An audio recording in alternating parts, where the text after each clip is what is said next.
Welcome to Hong Kong Brief. The content of the briefing includes Hongkongers waking up to Bay Area potential, but more needed, say experts. U.S. show of military strength to China, TikTok CEO's grilling, 7 highlights. As Hong Kong chases refunds, Messi plays 60 minutes against his boyhood club. Hong Kong's Haughey set for another World Swimming final as China's Pan wins gold. Hong Kong stocks rally as global funds turn bullish, Xpeng jumps on index review. Hong Kongers waking up to Bay Area potential, but more needed, say experts. South China Morning Post. Hong Kong is slowly recognizing the opportunities presented by the Greater Bay Area, GBA, initiative, which aims to turn the region into a high-tech economic powerhouse by 2035. The GBA covers Hong Kong, Macau, and 9 cities in Guangdong. Measures such as allowing northbound travel for Hong Kong vehicles and infrastructure projects like a new land checkpoint have made it easier than ever for people and goods to move across the border. However, experts and politicians say more must be done, as Hong Kong has yet to fully take advantage of the opportunities presented by the GBA initiative. They argue that the city needs to speed up the development of new industries in order to maintain its edge over mainland cities. U.S. show of military strength to China, TikTok CEO's grilling, 7 highlights. South China Morning Post. The U.S. is likely to deploy almost half of its aircraft carriers in the Western Pacific this year as a signal of deterrence against increasing military activity by China and North Korea in the region, according to analysts. The move comes as tensions rise between the U.S. and China over issues such as trade, human rights, and territorial disputes in the South China Sea. Meanwhile, Singapore's top envoy in Washington has suggested that the recent grilling of TikTok CEO over his nationality and links to China's Communist Party could undermine perceptions of the U.S. in Singapore. As Hong Kong chases refunds, Messi plays 60 minutes against his boyhood club. South China Morning Post. Lionel Messi played for an hour in Inter Miami's friendly match against Newell's Old Boys as he continued his recovery from injury. After sparking anger and requests for refunds by sitting out a match in Hong Kong, Messi had since played for half an hour as a substitute in Japan before starting in the friendly match in Florida. He was replaced in the 60th minute, but delighted home fans ahead of the start of the Major League Soccer campaign. The 36-year-old grew up supporting Old Boys and played for the Argentine club as a youth before starting his senior career with Barcelona. Hong Kong's Haughey set for another World Swimming final as China's Pan wins gold. South China Morning Post. Siobhan Haughey of Hong Kong has qualified for the 100-meter freestyle final at the World Aquatics Championships. Haughey, who won Hong Kong's first-ever gold medal in the 200-meter event, finished second fastest in the qualifying round. Meanwhile, China's Pan Zhanle won the men's 100-meter freestyle, following his world record-breaking performance in the relay event. Pan now establishes himself as one of the top contenders for the Paris Olympics. Hong Kong stocks rally as global funds turn bullish, Xpeng jumps on index review. South China Morning Post. Hong Kong stocks rose as fund managers turned optimistic on China's biggest technology companies due to cheapened valuations. Speculation that Xpeng, JD Logistics, and Swire Properties will join the benchmark index next month also drove the market. The Hang Seng Index rose 1.2% and the Tech Index jumped 1.7%. Alibaba Group and JD.com made it to the top holdings of Michael Burry's Scion Asset Management, according to its regulatory filing. Market sentiment improved after Chinese authorities intervened to support the market and boost confidence. China builder Logan gets respite as liquidation petitions fail. Bloomberg. Logan Group Company, a Chinese developer, has been given more time to develop a debt restructuring plan after a Hong Kong court ruled against creditor petitions to liquidate 2 of the company's key units. Citicorp International Limited, a trustee of some of Logan's dollar bonds, filed the winding up petitions against the units. The ruling provides Logan with breathing room after its restructuring efforts hit a snag last month, and the company aims to sign support agreements with all creditor groups for its $8 billion offshore debt overhaul plan by the end of April. Logan had approximately 226.5 billion Chinese yuan, $32 billion, of total liabilities as of the end of 2022. China's New Year travel surge signals consumer spending pickup. Bloomberg. The resurgence in travel during China's Lunar New Year holiday is offering signs of a consumer spending pickup in the country's economy. Over 61 million rail trips were made in the first 6 days of the national holiday, a 61% increase from the previous year. The increase in travel is welcome news for an economy struggling with concerns about growth, deflation, and low consumer confidence. However, more muted box office receipt data suggests that consumers may be reducing their spending per trip. China property risks and Fed pivot puts pressure on HSBC, Stan chart. Bloomberg. HSBC and Standard Chartered may face risks from their China property operations and a Federal Reserve shift in interest rates when they report earnings. The banks are expected to see slimmer margins, while Standard Chartered is considering restructuring its institutional banking unit, which may include job cuts. Loan charges are also expected to be larger than consensus estimates due to rising mortgage risks and bad debts from China's commercial property. HSBC's results will be of particular interest as investors focus on its sensitivity to monetary easing by the Federal Reserve. Messi and Inter Miami close. Messi preseason with 1-1 draw against Newell's Old Boys. Yahoo! Lionel Messi and Inter Miami drew 1-1 against Newell's Old Boys in their final preseason game. It was the first time Messi faced the club, which he and Inter Miami coach Gerardo Tata Martino grew up with in Argentina. Messi, who missed a previous preseason game due to injury, did not have much of an impact on the game. The game was overshadowed by the fan who ran onto the field to greet Messi before being intercepted by security. Inter Miami will now prepare for the 2024 regular season. Integrating ethnic minority groups key to Hong Kong's international future. SCMP opinion. Hong Kong must do more to integrate its ethnic minority communities into society, according to Dr. Jane Lee, president of our Hong Kong Foundation. Lee argues that barriers to language proficiency, social integration, and employment prospects must be dismantled in order to foster a diverse and inclusive multicultural society. The government has been encouraging schools to admit more non-Cantonese speakers, but the necessary teachers and teaching methodologies for Chinese as a second language have not been adequately developed. Lee also calls on the government to adopt recruitment policies that promote diversity and inclusion in the civil service. Hong Kong's accounting watchdog ready to flex regulatory muscle, chairman says. South China Morning Post. Hong Kong's Accounting and Financial Reporting Council, AFRC, has experienced a rise in complaints and investigations into audit irregularities since gaining more power 5 years ago, according to its chairman. Complaints to the watchdog nearly tripled to 169 in January, compared to 56 in 2019, while investigations rose almost five-fold to 207 from 46 in the same period.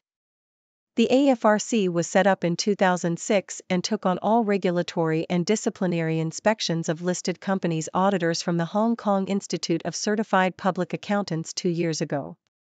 China set to bide time on rate cut until yuan data stabilize. Bloomberg. The People's Bank of China, PBOC, is expected to keep monetary policy unchanged as it focuses on the weakening currency, according to analysts. The PBOC is expected to leave the rate on its one-year policy loans, known as the Medium-Term Lending Facility, MLF, steady at 2.5% as soon as Sunday. 499 billion yuan, $69.4 billion, worth of MLF loans are set to expire. However, most analysts see MLF issuance as little changed from the loans maturing this month. Prada, Xpeng and Beijing may join Hong Kong's stock benchmark. Bloomberg. Hong Kong's Hang Seng Index may add more electric vehicle and foreign companies in its upcoming quarterly review as it moves towards its target of 100 members. Companies such as Chinese EV maker XPeng and Hong Kong-listed foreign firms like Prada are potential candidates for inclusion in the stock benchmark. The addition of foreign stocks to the index may encourage more global companies to consider listing in Hong Kong. Some healthcare names may also join the benchmark to achieve a more balanced representation of the city's stock market. The changes will take effect from March 4. First FT, India's Supreme Court rules electoral bonds unconstitutional in blow to Narendra Modi. Financial Times.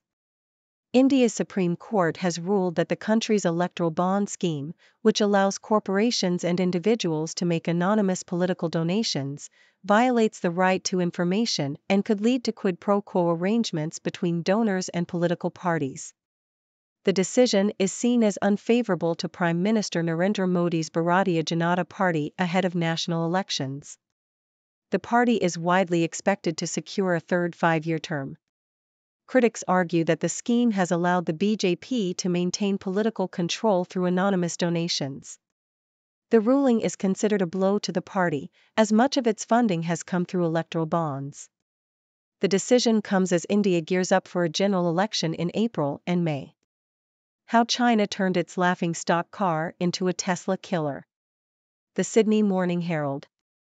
Chinese automaker BYD has become the world's leading electric vehicle (EV) seller, passing Tesla last year. Over 80% of BYD's sales are in China, where it is preparing to become the market leader, surpassing Volkswagen Group. BYD is constructing assembly lines in Brazil, Hungary, Thailand, and Uzbekistan and is expanding exports to Europe. The company is also constructing the world's biggest car carrier ships to transport EVs. BYD's annual reports reveal it has received $2.6 billion in Chinese government assistance from 2008 to 2022.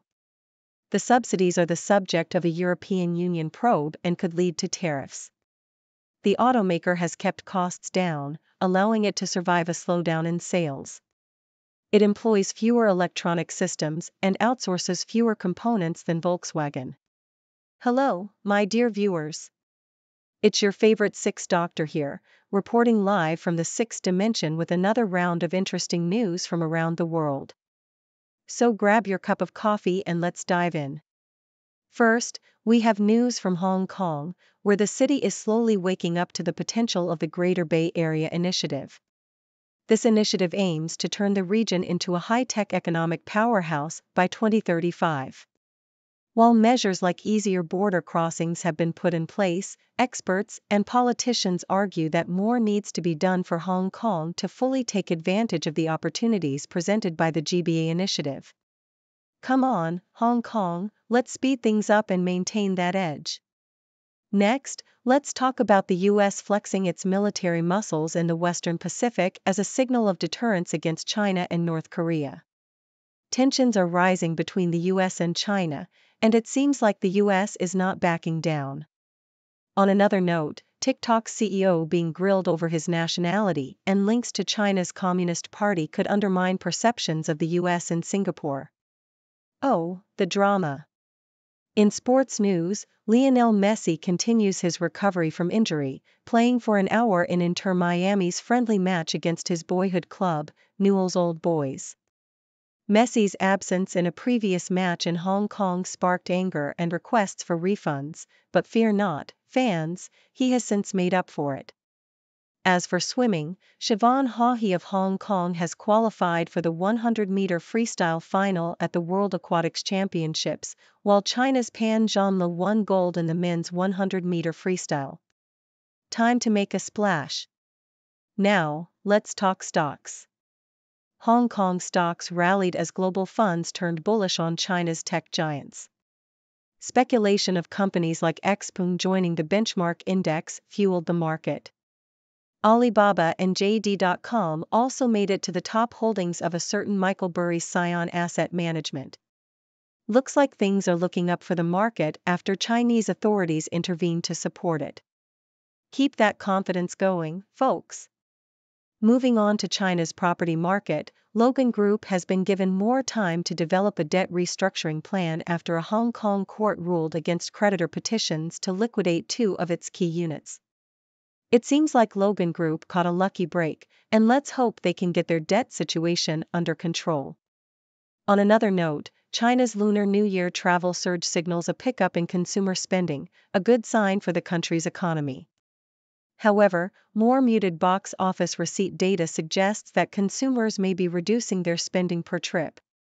Well, you win some, you lose some. Speaking of China, HSBC and Standard Chartered may face risks from their China property operations and a Federal Reserve shift in interest rates when they report earnings. It seems like slimmer margins and larger loan charges are in store for the banks.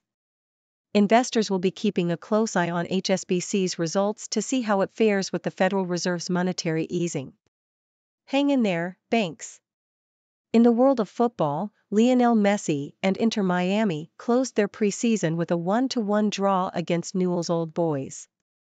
It was an emotional game for Messi and his coach, Tata Martino, as they faced the club they grew up with in Argentina.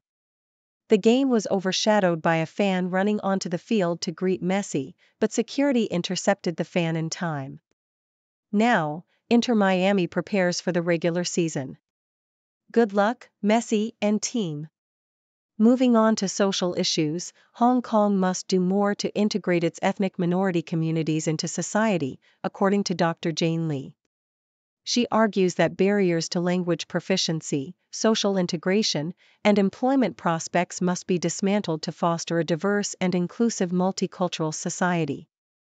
The government's efforts are commendable, but there's still more work to be done. Let's strive for a truly inclusive society, Hong Kong. Now let's talk about accounting. Hong Kong's Accounting and Financial Reporting Council, AFRC, has been flexing its regulatory muscle, with a rise in complaints and investigations into audit irregularities. It seems like the AFRC is not afraid to show its teeth. Keep those auditors in check. In monetary news, the People's Bank of China, PBOC, is expected to keep its monetary policy unchanged as it focuses on the weakening currency. Analysts predict that the PBOC will leave the rate on its one-year policy loan steady. Let's see how the PBOC manages the currency situation. Lastly, let's end on a global note. Hong Kong's Hang Seng Index may add more electric vehicle and foreign companies in its upcoming quarterly review. This move aims to encourage more global companies to consider listing in Hong Kong. It's all about embracing diversity and expanding the market. And that's it for today's news roundup. I hope you enjoyed this delightful journey through the world of news. Remember, I'm always here to bring you the latest updates from the sixth dimension. Now, it's your turn, my lovely viewers. What are your thoughts on these news stories? Do you have any burning questions for me? Let's get the discussion going. Thank you for tuning in. The content above showcases the latest briefing reports and analytical synopses, thoughtfully curated by the 6Do team. These insights stem from a wide array of reputable media outlets, think tanks, government sources, and specialized experts worldwide. We encourage you to explore these sources for a comprehensive perspective. Keep in mind that while the content may not always align with the official standpoint of 6Do Brief, it's not meant to be taken as absolute directives for decision-making. Comprising seasoned media professionals, learned scholars, and accomplished scientists, the 6Do team embodies a trailblazing, fully independent media entity. To customize 6Do Brief to meet your professional needs, you have the option to subscribe to a diverse array of briefings on our website, 6dobrief.com. Regardless of your location, you can conveniently receive 6Do Brief via email.